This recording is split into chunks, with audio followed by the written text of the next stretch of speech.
तो चलिए आज शुरू करते हैं एक क्लास 11 का चैप्टर नंबर 8 उसके इंपॉर्टेंट एमसीक्यूज जो हैं वो आज देखते हैं इसमें क्या कौन कौन से इंपॉर्टेंट जो क्वेश्चन हैं वो कौन कौन से हैं। जल्दी शुरू करते हैं। पहला क्वेश्चन देखते हैं जल्दी से। जीव विज्ञान की वह शाखा जिसमें जीवों की शारीरिक संरचना का अध्ययन किया जाता है, मतलब जीव विज्ञान की वो कौन सी शाखा है जिसमें जीवों की शारीरिक संरचना जो है उसका अध्ययन किया जाता है। तो देखते हैं ऑप्शंस, शरीर क्रिया विज्ञान, शरीर रचना विज्ञान, शरीर गति विज्ञान या फिर वानम्मिति शारीरिक विज्ञान। तो इसका सही आंसर है ऑप्शन नंबर बी, शरीर रचना विज्ञान। जो शरीर रचना विज्ञान है उसके अंतर्गत जो है हम शारीरिक रचना संरचना है उसके बारे में पढ़ते हैं। अगला क्वेश्चन देखते हैं। किन्शियोलॉजी किस भाषा के दो शब्दों के मेल से बना है? जो वर्ड है किन्शियोलॉजी, जो बायोमैकेनिक्स पढ़ते हैं हम और साथ में किन्शियोलॉजी है, तो जो किन्शियोलॉजी है वो किन दो शब्दों से जो है वो मिलके बना है? तो फ्रेंच, इंग्लिश, हिंदी या फिर यूनानी। तो कौन सी लैंग्वेज जो है उसमें जो दो वर्ड है उससे बन के बना है?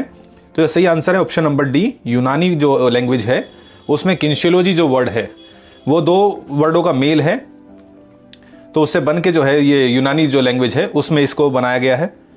क्वेश्चन नंबर 3 देखते हैं। एक वयस्क के शरीर में कुल कितनी अस्थियां पाई जाती हैं? बड़ा इजी क्वेश्चन है।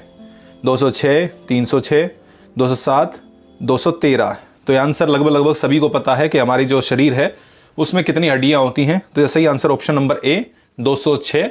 लेकिन अगर एग्जाम में आ जाता है बच्चे की बॉडी में, तो बच्चे की बॉडी में जो हड्डियां हैं वो ज़्यादा होती हैं। तो अगर एग्जाम में जब आप बैठेंगे तो ये जरूर ध्यान रखें कि बच्चों का पूछ रहे हैं या फिर वयस्क का पूछ रहे हैं। अगला क्वेश्चन देखते हैं। शरीर की सबसे लंबी अस्थि कौन सी होती है, कि कौन सी ऐसी हड्डी है जो सबसे लंबी होती है? तो ऑप्शन है स्कैपुला, ह्यूमरस, फीमर या स्कंद अस्थि। तो सही आंसर इसका देखते हैं क्या होगा। तो इसका सही आंसर है ऑप्शन नंबर सी, फीमर। जो फीमर हमारी हड्डी होती है वो हमारी थाई जो मसल है, जो थाइज होती है वहां पर होती हैं और इस शरीर में सबसे लंबी होती है। स्कैपुला हमारी जो बैक है, कमर में आप कंधे के पीछे जो है वहां पाई जाती है। ह्यूमरस हमारी जो हाथ की जो बाइसेप्स हम फ्लेक्स करते हैं, बाइसेप्स जो दिखाते हैं, तो वहां उसके अंदर जो हड्डी है वो ह्यूमरस कहा जाता है। अगला क्वेश्चन देखते हैं। निम्न में से कब्जेदार जोड़ का कौन सा उचित उदाहरण है? तो जोड़ जो है बहुत कई तरह के होते हैं। कोई बॉल एंड सॉकेट जॉइंट है, कोई ग्लाइडिंग जॉइंट है। तो इसने कब्जेदार वाला पूछा है कि इनमें से जो है कौन सा कब्जेदार जोड़ का उदाहरण है? तो ऑप्शन है कोहनी का जोड़, कलाई का जोड़, अंगूठे का जोड़ या फिर कंधे का जोड़। तो इसका सही आंसर है ऑप्शन नंबर ए, कोहनी का जोड़। जो हमारा जो कोहनी है उसे हम कब्जेदार जोड़ के तरीके में जो है मानते हैं। अगला क्वेश्चन देखते हैं। वह कौन सी मांसपेशी है जिसकी बनावट ऐच्छिक मांसपेशियों जैसी तथा कार्य अनैच्छिक मांसपेशियों के समान होता है? मतलब कौन ऐसी जो मसल है जिसकी जो बनावट है वो तो हमारी जो ऐच्छिक मतलब वॉलंटरी जो मसल है जिसे हम अपने तरीके से मूव कर सकते हैं वैसी होती है, लेकिन काम जो है वो अनैच्छिक, मतलब अनैच्छिक हमारी जो कंट्रोल से बाहर होती हैं। जैसे हमारा स्टमक है तो उसकी जो मसल्स हैं वो हमारे कंट्रोल में नहीं होती कि हम उसको रोक लेंगे, हमें इतना खाना पचाना है इतना नहीं पचाना, वैसा नहीं हो सकता। तो वैसे ही उसको हम अनैच्छिक मसल बोलते हैं। हाथ पैर जो मूव कर पाते हैं अपनी इच्छा से उसको हम ऐच्छिक मसल बोलते हैं। तो ये मांसपेशी पूछ रहे हैं कि जिसकी बनावट तो ऐच्छिक जैसी है लेकिन काम अनैच्छिक जैसा है। तो ऑप्शन देखते हैं। अनैच्छिक मांसपेशियां, ऐच्छिक मांसपेशियां, हृदय पेशियां या छाती की मांसपेशियां। तो ऑप्शन ए और बी तो हो ही नहीं सकता क्योंकि दोनों अलग अलग चीज हो गई। तो सी और डी बचा। तो इसका सही आंसर है ऑप्शन नंबर सी, हृदय पेशियां। जो हमारा हार्ट की जो मसल होती हैं उसकी बनावट तो ऐसी होती है जैसे ऐच्छिक है लेकिन काम वो अपने आप करता है। हम अपनी हार्ट बीट को रोक नहीं सकते कि हम सोच रहे हैं हम किसी जो है योगा या किसी प्राणायाम या किसी के तरीके से हार्ट की मसल को रोक पाएं। तो इसका जो आंसर है वो ऑप्शन सी है, हृदय पेशियां। क्वेश्चन नंबर 7 देखते हैं। निम्न में से कौन से अंग का संबंध श्वसन संस्थान से नहीं है? मतलब जब हम सांस लेते हैं जो हमारा संस्थान है, ये जो सिस्टम है, उसमें कौन सा इनमें से नहीं मिलता है? तो ऑप्शन है लैरिक्स, वायु नलियां, शिराएं या फिर फेफड़े। तो देखते हैं सही आंसर क्या है। तो इसका सही आंसर है ऑप्शन नंबर सी, शिराएं। अब ये नहीं कि वहां पे आर्टरीज, वेन्स वगैरह नहीं होती हैं। आर्टरी वेन्स जो हैं वो हर जगह पाई जाती हैं, लेकिन हम उसे सर्कुलेटरी सिस्टम, जो रक्त वाला जो हमारा जो है हृदय वाला सिस्टम है, उसमें काउंट करते हैं। और इन्होंने यहाँ पे पूछा श्वसन संबंधी से। तो लैरिक्स जो है उसे हम वॉइस बॉक्स भी कहते हैं। जो हम आवाज़ जो हमारी आती है वो इसकी वजह से ही आती है। उसके बाद जो विंड पाइप वायु नलियाँ होती हैं, और बाद में जो है फेफड़े होते हैं। तो शिराएं जो हैं वो इस संस्थान में नहीं आती हैं, वो सर्कुलेटरी में आएंगी, तो इसलिए इसका आंसर होगा शिराएं। 8वां क्वेश्चन देखते हैं, निम्न में से कौन से अंग द्वारा अशुद्ध रक्त को शुद्ध किया जाता है? मतलब जो हमारा जो गंदा खून होता है वो कहाँ जाके शुद्ध होता है? तो ऑप्शन है फेफड़े, हृदय, फेफड़े, कोशिकाएं या धमनियां। अब बहुत से जो बच्चे हैं, करीबन जो है 90% लोगों को यही लगता है कि इजी क्वेश्चन है, इसका आंसर होगा हृदय, कि हार्ट जो है वहां पे होगा, जबकि ये गलत है। हार्ट का काम जो हृदय का जो काम है वो सिर्फ ब्लड को पंप करने का है। जैसे कूलर में एक पंप होता है, उसका काम है पानी को पंप करना, वैसे ही हृदय काम सिर्फ पंप करने का है। तो उसमें जो है ना वो क्लीन करेगा, ना उसमें कोई फीलिंग होती है कि हार्ट से फीलिंग होती है, ऐसा कुछ नहीं होता है। उसका काम सिर्फ जो है ब्लड पंप करने का होता है।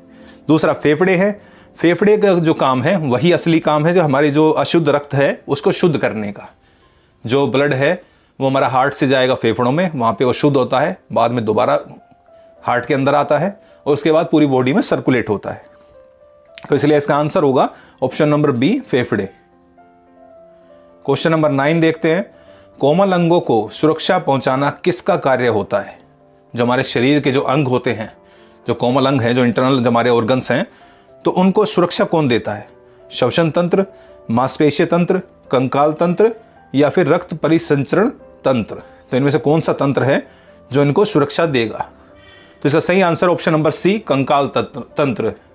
जो हमारी बोन्स हैं, हड्डियां हैं, वो हमारे जो इंटरनल ऑर्गन्स हैं उनको बचाती हैं। जैसे हमारा हार्ट है, फेफड़े है, तो जो हमारा रिब केज है, जो हमारी चेस्ट पे जो मसल हैं, हड्डियां हैं, तो वो उन्हें बचाती हैं किसी चोट लगने से। जैसे हमारा ब्रेन है, अब ब्रेन को अगर वहाँ पे अगर हमारी हड्डी जो है वहाँ पे खोपड़ी की नहीं होंगी तो उसको चोट लगने के चांस जो है बढ़ जाते हैं। इसलिए वो एक हेलमेट की तरह काम करता है और उसको बचाता है। क्वेश्चन नंबर 10 देखते हैं, कंधे के जोड़ को क्या कहते हैं? जो कंधे का जोड़ है वो किस नाम से जाना जाता है? काठीदार जोड़, गेंद और गड्ढा जोड़, कीलदार जोड़ या फिर कॉन्डलाइट जोड़। तो देखते हैं सही आंसर क्या है। तो इसका सही आंसर है ऑप्शन नंबर बी, गेंद और गड्ढा जोड़। अब गेंद क्या आ गई, कई बच्चों के लिए नई चीज है, गेंद क्या होगी और गड्ढा क्या हो गया। तो दो जगह पे हमारे जो हिप्स है वहां पे और हमारे जो शोल्डर है वहां पे ये ज्वाइंट पाया जाता है, जिसे गेंद और गड्ढा जोड़ कहा जाता है, बॉल एंड सॉकेट ज्वाइंट। जो इसमें एक जो हड्डी है उसमें एक गोली जैसे जो गेंद है वैसी बनी होती है, और दूसरी साइड में जो एक सॉकेट टाइप से होता है उसमें फंसी रहती है। इसी वजह से हम बहुत सारी जो मूवमेंट्स हैं अलग अलग तरह की कंधे की जो जोड़ है उसकी वजह से कर पाते हैं। अगला क्वेश्चन देखते हैं, शरीर का वह बिंदु जिसके चारों ओर वजन बराबर बटा रहता है। तो शरीर का जो वो बिंदु है जिसके चारों तरफ जो है वो वजन उसका बराबर है, उसको क्या कहेंगे? गतिशील संतुलन, स्थायी संतुलन, गुरुत्व केंद्र या फिर उत्प्लावन। जैसे हम खड़े हैं तो हमारी बॉडी में जो है एक पॉइंट होगा जिसके दोनों तरफ जो है वो बराबर रहेगा। तो इसका सही आंसर गुरुत्व केंद्र। जैसे कई बार हम क्लास में करते हैं, पेन को उंगली पर रखते हैं तो पेन को बैलेंस करने की कोशिश करते हैं, पर जब कैप लगी रहती है तो उसकी वजह से हमें फिंगर थोड़ी सी जो है कैप की तरफ करनी पड़ती है ताकि उसका बैलेंस जो बराबर रहे। तो वही उसका जो बिंदु होता है उसको हम गुरुत्व केंद्र कहते हैं, जहाँ पर दोनों तरफ का जो भार है वो बराबर हो जाता है। अगर कैप हटा देंगे तो पेन के बीच में हमें उंगली लगानी पड़ेगी, और अगर कैप है तो थोड़ी सी उंगली जो है वो शिफ्ट करनी पड़ती है ताकि उसका गुरुत्व केंद्र है वो बराबर हो जाए। क्वेश्चन नंबर 12 देखते हैं, निम्न में से किसका स्थायित्व अधिक होगा? मतलब किसका जो बैलेंस है इन सब में वो ज्यादा होगा? तो ऑप्शन है वॉलीबॉल में आक्रामक मुद्रा, जैसे हम अटैक करते हैं, 1500 मीटर दौड़ में खड़े होकर शुरुआत, फुटबॉल में बॉल छीनना या फिर 100 मीटर में सेट मुद्रा में खड़ा होना। तो देखते हैं सही आंसर क्या होगा कि इनमें से इन चारों ऑप्शन में से किसका बैलेंस ज्यादा रहेगा। तो सही answer option number B, 1500 metre दौड़ में खड़े होकर शुरुआत करना। अब जैसे वॉलीबॉल में हम अटैक करेंगे तो हमने जो है जंप करना है, तो हमारा बैलेंस जो है वो नहीं रहेगा, कम हो जाएगा। फुटबॉल में बॉल छीनना, जब हम ड्रिबलिंग कर रहे हैं तब भी हमारे जो है पैर जो है अलग अलग रहते हैं, एक पैर हवा में रहेगा तो उससे बैलेंस जो है वो बिगड़ जाता है। 100 मीटर में सेट मुद्रा अगर उसमें हम जाते हैं तो अगर आपने देखा होगा जैसे कोई कंपटीशन देखा है तो क्या कमांड होती है? ऑन योर मार्क्स, सेट और फिर गो। तो ऑन योर मार्क्स अगर है तो आपका जो बैलेंस है वो ठीक रहेगा, स्टेबल रहेगा। लेकिन जैसे ही सेट बोला जाता है तो प्लेयर जो है थोड़ा सा ऊपर उठ जाते हैं, ताकि उनकी बॉडी जो है थोड़ी अनस्टेबल हो जाए और उनको मूवमेंट करने में जो है सहायता मिले। जैसे मान लीजिए आप किसी सोफा पर बैठे हैं और एकदम से आपको बोले कि भागो, तो उतनी जल्दी आप नहीं भाग पाएंगे। जबकि एक आदमी खड़ा हुआ है और फिर उसको हम कहते हैं भागने के लिए, तो वो जल्दी से जो है भाग सकता है। तो इसलिए इस ऑप्शन में जो है जो 1500 मीटर है उस आदमी का जो खड़ा है, तो उसका जो स्टेबल जो पोजीशन है वो ज़्यादा रहेगी। तो बच्चों ये थे इस चैप्टर के इंपॉर्टेंट एमसीक्यूज। आई होप कि आपको अच्छी तरह समझ में आए होंगे और ये आपके एग्जाम में जो हैं आपकी हेल्प करेंगे अच्छे मार्क्स लाने के लिए। अगली वीडियो में हम जो टर्म 1 है उसके सैंपल पेपर बना के उसके बारे में डिस्कस करेंगे, ताकि आपको एक फील आ पाए कि एग्जाम कैसे आएगा और किस तरीके से उसमें जो है क्वेश्चन पूछे जाएंगे। तो अभी इस वीडियो में इतना ही। Thank you.